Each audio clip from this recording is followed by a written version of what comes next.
welcome to the European Open. It's by Burton and it's the 15th year. And not only is it the 15th year, it's the 10th year here in Lax in Switzerland. The Euro leg of Burton's Global Open Series is held in Switzerland's version of freestyle paradise, Lax, home of the best pipe and park in Europe.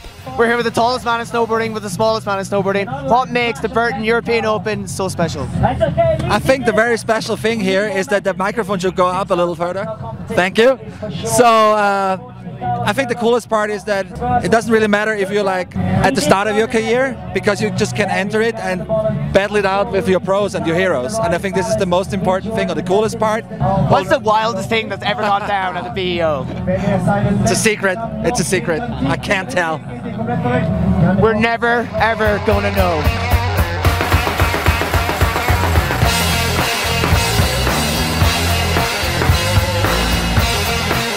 We're behind the start gate. It is stress central.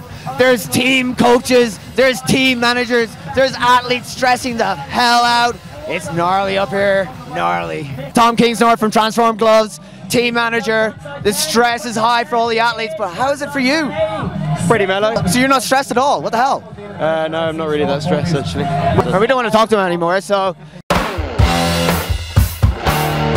Saturday was slopestyle day and ladies were the first to go.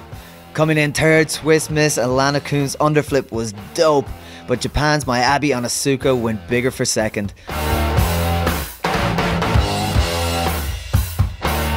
Switzerland's own Isabelle de Rongs repeated her semi-final form, keeping it fast and clean, and stomped her banging backside rodeo to win her first ever BEO title. Stoked.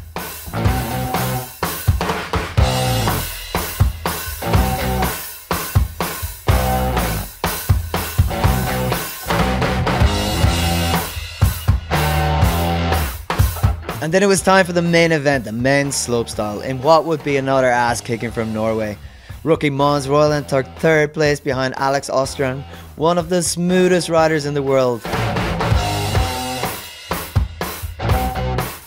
But Alex didn't do enough to beat his countryman Braga Ristenberg from scoring the prime podium real estate with a mental run that was techie, steezy and big in all the right places. How has this kid not got an outerwear sponsor?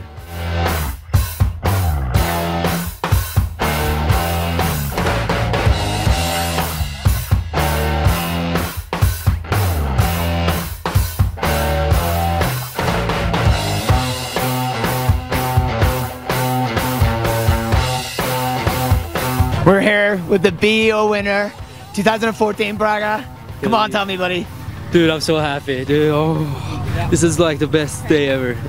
Okay, so you're gonna pick your check up today. You're going to the bar, you're gonna spend your 10%. What's the first round gonna be? Probably gin and Red Bull. That's my favorite. Next up was the Riders Palace after party, and that's where we caught up with Braga, getting in the drinks and partying like he was Pete Doherty himself.